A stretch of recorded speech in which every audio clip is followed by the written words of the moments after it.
What's up everyone, welcome back to the channel. चलिए आज एक ऐसे चैप्टर को निपटाते हैं जो अकाउंट्स में क्लास 11th में सबसे डिफ़िकल्ट लगता है। अब डिफ़िकल्ट क्यों लगता है? क्योंकि उसको बिना वजह बहुत से लोगों ने मुश्किल बनाया है, जबकि ऐसा कुछ नहीं है। तो इसको शुरू करते हैं। चैप्टर का नाम है फाइनेंशियल स्टेटमेंट्स और जल्दी जल्दी कोशिश करेंगे कवर अप करने की with adjustments as well as without adjustments. तो चलिए आज का वीडियो शुरू करते हैं।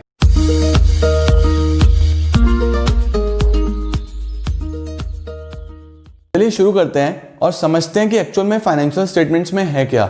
देखो, कोई भी बिजनेस अगर कोई कर रहा है तो उसके पास बहुत सारी बुक्स ऑफ अकाउंट्स बनाई जाती हैं जो कि आपने सीखी है, जिसका प्रोसेस स्टार्ट होता है जर्नल एंट्री के साथ। आपने जर्नल एंट्री करी, एंट्री के बाद उससे आप लेजर पोस्टिंग करते हो, लेजर पोस्टिंग के बाद ट्रायल बैलेंस डेवलप कर देते हो। अब सिर्फ ट्रायल बैलेंस बनाना सफिशिएंट नहीं है। हर बिजनेसमैन ये चाहता है कि उसको अपने बिजनेस के प्रॉफिट्स या लॉसेस के बारे में पता चले और अपनी पोजीशन, अपनी फाइनेंशियल कंडीशन, फाइनेंशियल साउंडनेस के बारे में पता चले कि उसने क्या पैसा कमा लिया है, कितने उसकी वेल्थ है, क्या उसकी लायबिलिटी स्टैंड कर रही है। तो उस चीज को देखने के लिए हम फाइनेंशियल स्टेटमेंट्स बनाते हैं। और फाइनेंशियल स्टेटमेंट्स में यहाँ पे आपको 3 चीजें बनानी है बेटा। सबसे पहला ट्रेडिंग अकाउंट सबने बनाना है, फिर प्रॉफिट एंड लॉस अकाउंट और फिर बनती है बैलेंस शीट, जिसमें कि ये 2 अकाउंट हैं आपको जो आपके बिजनेस के प्रॉफिट्स या लॉस पता करने में मदद करेंगे और बैलेंस शीट मदद करेगी बिजनेस की फाइनेंशियल पोजीशन के बारे में कि बिजनेस अभी स्टैंड कहाँ कर रहा है, क्या एसेट्स हैं और क्या लायबिलिटीज हैं। तो अगर मैं सबसे पहले बात करूं तो मैंने trading and profit and loss account का फॉर्मेट बनाया है। आप साथ साथ नोट कर लेना या स्क्रीनशॉट ले लेना, और उसके साथ साथ बैलेंस शीट का फॉर्मेट भी बनाया है। तो आपको ये दोनों ही बहुत ध्यान से समझने हैं। फिर मैं आपको एक क्वेश्चन कराऊंगा और कुछ क्वेश्चंस टेलीग्राम चैनल पे अपलोड कर दूंगा फॉर प्रैक्टिस। तो देखो, सबसे पहले हम लोग समझ लेते हैं कि ट्रेडिंग अकाउंट है क्या। तो ट्रेडिंग अकाउंट इज बेसिकली वो अकाउंट जो कि आपको मदद करेगा ग्रॉस प्रॉफिट या फिर ग्रॉस लॉस निकालने में। अब ग्रॉस प्रॉफिट या ग्रॉस लॉस क्या है? ये एक ऐसा अकाउंट है जो कि आपको बिजनेस में गुड्स से रिलेटेड सारी चीजें लिखता है कि हम जो भी गुड्स बना रहे हैं, हम जो भी गुड्स सेल कर रहे हैं, उस गुड्स को सेल करने तक में क्या खर्चे आ रहे हैं, वहां पर हम लोग कितना एक्सपेंस इनकर कर रहे हैं, क्या चीजें हम लोगों ने कंसीडर करी हैं, वो सब ट्रेडिंग अकाउंट में आ जाता है। अब ट्रेडिंग अकाउंट स्टार्ट कहां से होगा? ओपनिंग स्टॉक के साथ शुरू होगा। आपको क्वेश्चन में ओपनिंग स्टॉक गिवन होगा। ओपनिंग स्टॉक, उसके बाद परचेजेस। इस परचेजेस में से परचेज रिटर्न आप माइनस कर दोगे तो नेट परचेजेस बाहर आ जाएंगी। सिमिलरली इस साइड सेल्स आ जाएगा। सेल्स में से सेल्स रिटर्न माइनस करेंगे तो नेट सेल्स और क्लोजिंग स्टॉक। उसके बाद अगर मैं बात करूं तो यहां पे सारे डायरेक्ट एक्सपेंसेस आएंगे। अब सर डायरेक्ट एक्सपेंसेस कौन कौन से होते हैं? तो उसके लिए आप ध्यान रखो कि डायरेक्ट एक्सपेंसेस में एक बहुत बड़ा फॉर्मेट आपको गिवन है बुक में, जो सिर्फ ट्रेडिंग का गिवन है, बहुत बड़ा फॉर्मेट। बट हम लोगों को चीजें सिंप्लीफाई करनी है तो मैं सिंप्लीफाई कर रहा हूं। क्या करना है आपने? ध्यान रखो, डायरेक्ट एक्सपेंसेस में एक तो आपके फैक्ट्री एक्सपेंसेस, देन मैन्युफैक्चरिंग, जितने भी मैन्युफैक्चरिंग रिलेटेड एक्सपेंस हैं, देन परचेज, गुड्स की परचेज से रिलेटेड, देन प्रोडक्शन और मैन्युफैक्चरिंग एक ही है बट स्टिल कई बार प्रोडक्शन लिखा होता है तो मैं प्रोडक्शन भी लिख रहा हूं। उसके साथ साथ इनवर्ड एक्सपेंसेस लिखा होता है, जैसे कैरेज इनवर्ड या फ्रेट इनवर्ड। तो बेसिक ये 5 चीजें आपको ध्यान रखनी है कि ये 5 से रिलेटेड अगर कोई भी खर्चा है तो वो ट्रेडिंग अकाउंट में जा रहा है, वो डायरेक्ट एक्सपेंस में कंसिडर करा जा रहा है। 5 चीजें कौन सी हैं? फैक्ट्री, मैन्युफैक्चरिंग, परचेज, प्रोडक्शन और इनवर्ड। मैंने बहुत सिंप्लीफाई करा है चीजों को ताकि आपको डायरेक्ट एक्सपेंसेस बहुत अच्छे से समझ में आए। अब ये सब लिखने के बाद इसका मैं आपको एग्जैक्ट ट्रेडिंग का फॉर्मेट आपकी बुक में गिवन है, वो भी है, या फिर मैं यहीं कहीं आपको शो कर दूंगा जो बुक्स में अवेलेबल है। यहाँ कोशिश करूंगा मैं स्क्रीनशॉट लगाने का कि जो बुक्स में ट्रेडिंग का फॉर्मेट है आप उसको भी देखना। कोई भी डाउट हो तो फिर आप पूछना। अब सारे एक्सपेंसेस पुट करने के बाद आपको क्या करना है? सपोज सेल्स यहाँ पे 100 आई है और क्लोजिंग स्टॉक 50 है, तो 150 तो ये टोटल हो गया। उसके बाद opening stock is also 50, purchases is 50 और डायरेक्ट एक्सपेंसेस आए 20। तो अब हमें क्या करना है? हमें इस साइड का टोटल करना है। इस साइड का टोटल विल बी 150। जब ये टोटल 150 आ जाएगा, इसमें से 100 और प्लस 20, 120 माइनस करेंगे तो अगर बैलेंसिंग फिगर इस तरफ आ रहा है डेबिट साइड में, तो 150 minus 120 is 30। This is your gross profit. इसको क्या बोला जाएगा? Gross profit. और यहां हमारा 150 कंप्लीट। तो हमें क्या करना है? इस साइड का टोटल करना है, इसमें से ये माइनस करेंगे 3 चीजें, ओपनिंग स्टॉक, परचेजेस और सारे डायरेक्ट एक्सपेंसेस, अगर बैलेंस इधर आया तो ये होगा gross profit. On the other hand अगर हम इस साइड को बढ़ा दें, यानी कि डेबिट साइड ज्यादा आ रही है, जैसे कि लेट सपोज मेक इट 100, अगर एक्सपेंसेस 100 है, अब इस साइड का टोटल 200 हो गया, 200 में से ये 150 माइनस करेंगे तो बैलेंस इस तरफ आ रहा है। तो अगर बैलेंस क्रेडिट साइड में आएगा तो इसको बोलेंगे ग्रॉस लॉस। सिंपल सी बात, अगर बैलेंस डेबिट में आता है तो दिस इज ग्रॉस प्रॉफिट, और अगर बैलेंस क्रेडिट में आता है तो this is gross loss. By gross loss carried down. अब मैं इसको वापस से वहीं ले आता हूं, इसको हम लोग कंसिडर कर रहे थे 20, तो 150 माइनस 120 दैट इज 30 का आपका ग्रॉस प्रॉफिट आ गया। यहां पर ट्रेडिंग अकाउंट खत्म हो जाता है। अब इसी ट्रेडिंग अकाउंट को यहां से जो प्रॉफिट निकला इसको फॉरवर्ड अगर कर दें तो यहां से स्टार्ट हो जाता है आपका प्रॉफिट एंड लॉस अकाउंट। ये गलती मत करके आना कि एग्जाम में अलग अलग बनाओ, ट्रेडिंग अलग प्रॉफिट एंड लॉस अलग, नहीं, कंबाइंड ही बनेंगे, ध्यान से समझ लो। अब ये ग्रॉस प्रॉफिट यहां नीचे आ जाता है, इसको बोल देंगे gross profit brought down. Let suppose यही आ गया 30। अब ग्रॉस प्रॉफिट आया तो इधर ब्रॉट डाउन हो गया, अगर लॉस आएगा तो वो इस साइड ब्रॉट डाउन हो जाएगा। अभी हमारे एग्जांपल में लॉस नहीं है तो मैं इसको खाली छोड़ रहा हूं। ग्रॉस प्रॉफिट 30 आ गया। अब सारी इनडायरेक्ट एक्सपेंसेस, अब सर इनडायरेक्ट एक्सपेंसेस कौन से होंगे? तो इनडायरेक्ट में सिंपल सी बात है, जो यहां नहीं आए वो सब इनडायरेक्ट में चले जाएंगे। बट स्टिल अगर मैं इसको और सिंप्लीफाई करूं तो इनडायरेक्ट एक्सपेंसेस में IDE, इनडायरेक्ट एक्सपेंसेस में आपके selling expenses, selling and distribution, I hope आपको दिख रहा है, अगर नहीं दिख रहा तो आप नोट डाउन करना, सेलिंग एंड डिस्ट्रीब्यूशन एक्सपेंसेस, उसके साथ साथ आपके office and administration expenses, administrative, office and administrative expenses, और उसके बाद अदर एक्सपेंसेस। इनको मेनली हम लोग ऑपरेटिंग एक्सपेंसेस के नाम से जानते हैं, और इसके साथ साथ इन्हें इनडायरेक्ट एक्सपेंसेस भी बोलते हैं। अब इसके अंदर क्या क्या आ गया हमारे पास? बेसिक अगर मैं बात करूं तो सैलरीज आ गई, इंटरेस्ट आ गए, रेंट आ गए, डेप्रिसिएशन आ गया, ये सब अदर एक्सपेंसेस हैं, तो इनडायरेक्ट एक्सपेंसेस का पार्ट बन जाते हैं। खर्चे हम लोग इधर लिखेंगे, लेट सपोज 20 रुपीज के इनडायरेक्ट एक्सपेंसेस बने, और इनडायरेक्ट इनकम्स बनी हमारे पास सपोज 20। इनडायरेक्ट इनकम क्या है? अब कोई रेंट रिसीव है, कोई कमीशन रिसीव्ड है, प्रॉफिट कोई हुआ है किसी सेल ऑफ बिल्डिंग से, सेल ऑफ लैंड से, तो वो सब इधर आ जाता है, वो सब प्रॉफिट्स आ गए इनडायरेक्ट इनकम में। अब फिर से वही काम करना है, प्रॉफिट एंड लॉस वाली इस साइड का टोटल करो, दिस इज 50, इस 50 में से 20 के खर्चे माइनस करूंगा, तो अब जो प्रॉफिट निकल के आया उसको बोलेंगे नेट प्रॉफिट। 50 minus 20 is 30। इस केस में हमारा नेट प्रॉफिट निकल के आ गया 30। अगर फिर से वही बात, खर्चे ज्यादा हो जाते हैं कि let suppose make it 100, expenses 100 है, 100 में से ये दोनों माइनस करूंगा तो इस बार बैलेंस इधर आएगा, इसको बोलेंगे हम लोग नेट लॉस। तो आई होप आपको ये फॉर्मेट समझ में आता है, इसको नोट डाउन करो। प्रॉफिट एंड लॉस अकाउंट का फॉर्मेट भी मैं कोशिश करूंगा कि उसका स्क्रीनशॉट लेके भी इधर स्टिक करूं, ताकि आप देख पाओ कि प्रॉफिट एंड लॉस अकाउंट में भी कौन कौन सी ऐसी चीजें हैं जो आती हैं। उसके बाद अगर हम आगे चलें, अब हमें नेट प्रॉफिट मिल गया, net profit is the actual profit या net loss is the actual loss of the business. अब हमें बनाना है बैलेंस शीट। बैलेंस शीट में बेसिकली बैलेंस शीट दो तरीके से बनाया जा सकता है बेटा, एक तो इन ऑर्डर ऑफ परमानेंस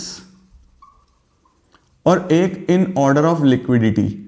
अब अगर हम परमानेंस की बात करें तो सबसे पहले वो एसेट्स आएंगे जो कैश में देर में कन्वर्ट होंगे, और अगर हम लिक्विडिटी की बात करें तो पहले वो एसेट्स आएंगे जो ऑलरेडी लिक्विड है या कैश में जल्दी कन्वर्ट होते हैं। तो मैंने जो बैलेंस शीट बनाया है अभी, ये परमानेंस की फॉर्म में बनाया है। तो इसमें सबसे पहले आपके नॉन करंट एसेट्स आ जाएंगे, फिर करंट एसेट्स आ जाएंगे। अब नॉन करंट में आपके सारे के सारे land and building, plant and machinery, ये सब हमारे पास नॉन करंट एसेट्स का पार्ट बन जाते हैं।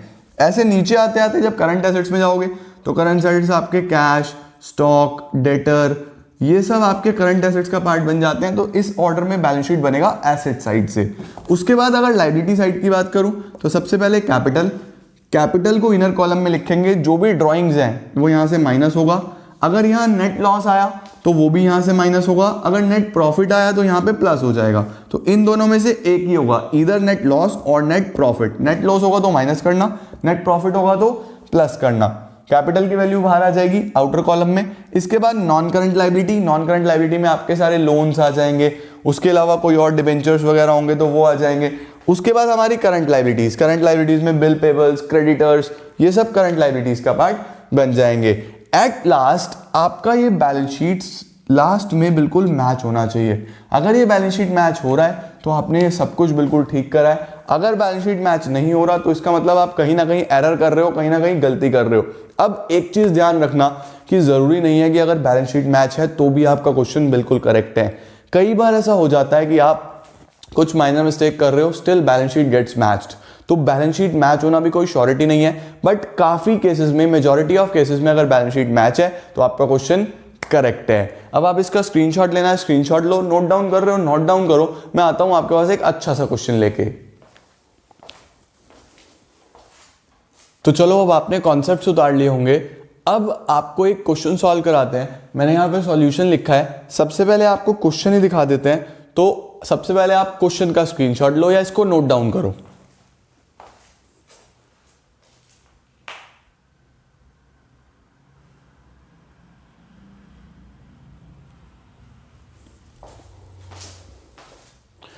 अब होपफुली आपने क्वेश्चन नोट डाउन कर लिया होगा। अब इस केस में हम लोग क्वेश्चन को स्टार्ट करते हैं। देखो, सबसे पहले अगर आप देखो तो एक तो क्लोजिंग स्टॉक आपको ट्रायल बैलेंस से बाहर गिवन है और उसके साथ साथ एक ट्रायल बैलेंस गिवन है। अब आपको ये चीज ध्यान रखनी है, ये चीज हम वैसे फर्दर एडजस्टमेंट्स में पढ़ेंगे, बट स्टिल मैं अभी बता रहा हूं कि अगर कोई भी चीज ट्रायल बैलेंस से बाहर गिवन है तो वो एडजस्टमेंट्स का पार्ट है। अब वो एडजस्टमेंट सारी किसी भी दो प्लेसेस पे आ सकती हैं। अब वो दो प्लेसेस हो सकता है कि ट्रेडिंग और प्रॉफिट एंड लॉस हो सकता है कि ट्रेडिंग और बैलेंस शीट हो सकता है कि प्रॉफिट एंड लॉस और बैलेंस शीट हो। इसका मतलब जितनी भी एडजस्टमेंट्स हैं वो कम से कम दो प्लेसेस पे आने वाली हैं, और जो ट्रायल बैलेंस वाली आइटम्स हैं वो सब एक प्लेस पे आएगी। अब इस क्वेश्चन की अगर हम बात करें तो बिल्कुल स्टार्टिंग से स्टार्ट करते हैं। सबसे पहले हमें गिवन है स्टॉक ऑन 1 अप्रैल 2013। 1 अप्रैल का स्टॉक गिवन है, यानी ओपनिंग स्टॉक गिवन है। अब आपको बताया मैंने, ट्रेडिंग अकाउंट ओपनिंग स्टॉक के साथ ही शुरुआत होती है, तो 16,000 रुपीज का ओपनिंग स्टॉक हमने लिख दिया। उसके बाद हमें गिवन है परचेजेस। परचेजेस मैं यहाँ पे लिख दूंगा 2 परचेजेस। ये भी फॉर्मेट का पार्ट था, हमने पढ़ा था। परचेजेस भी ट्रेडिंग अकाउंट में आ जाएगा इनर कॉलम में। उसके बाद गाइस गिवन है सेल्स रिटर्न।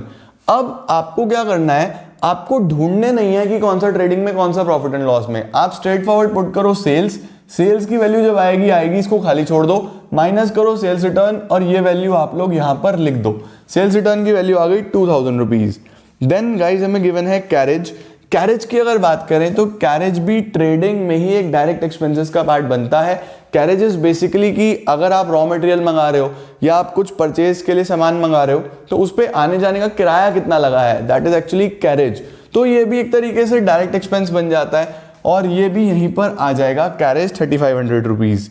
इसके बाद आता है वेजेस। अब वेजेस भी यहीं आएगा। अब इस पॉइंट को आप ध्यान से समझना कि what is the basic difference between wages and salaries.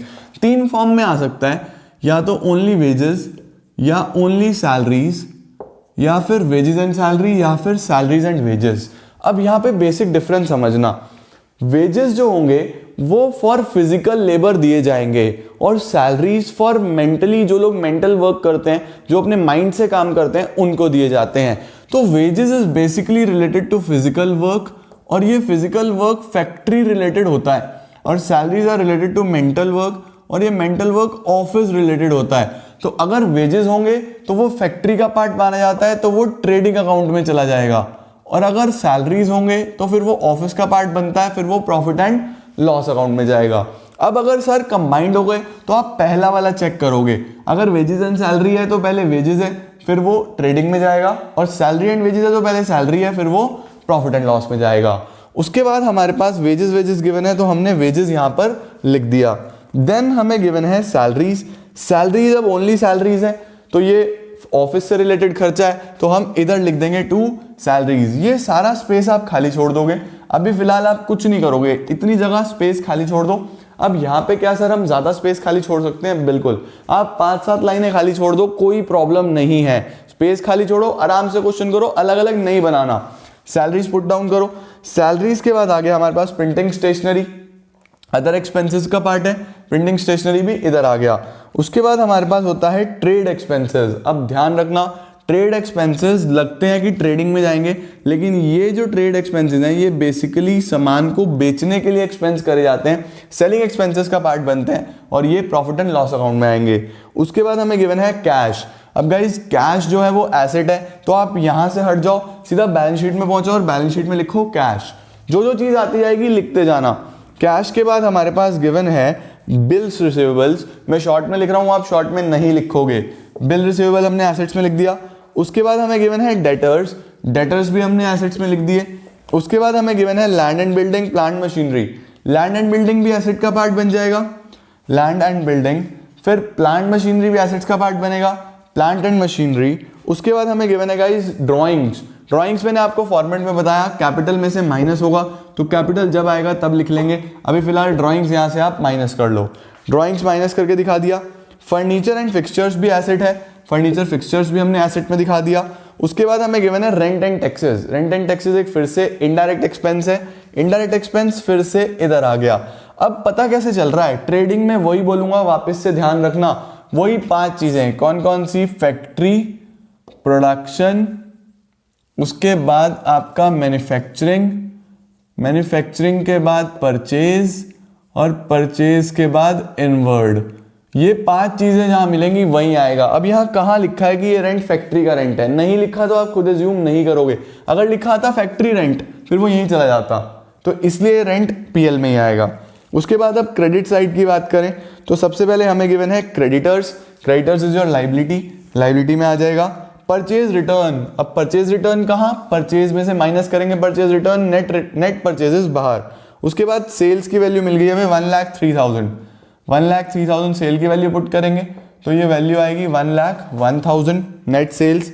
फिर हमें गिवन है कमीशन। अब यहां ध्यान दो, ट्रायल बैलेंस में दोनों साइड कमीशन आ सकती है। अगर कमीशन डेबिट में है इसका मतलब वो कमीशन पेड है, आपका खर्चा है, तो आप भी प्रॉफिट एंड लॉस के डेबिट में लिखोगे।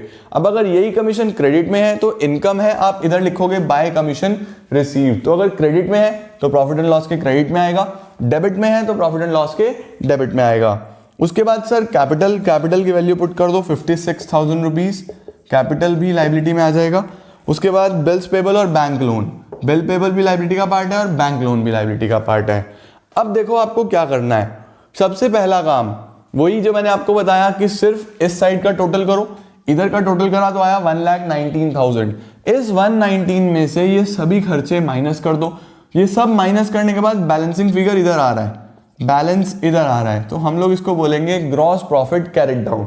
ग्रॉस प्रॉफिट आ गया 33,000 रुपीज, 119 में से ये सब माइनस करा 33,000।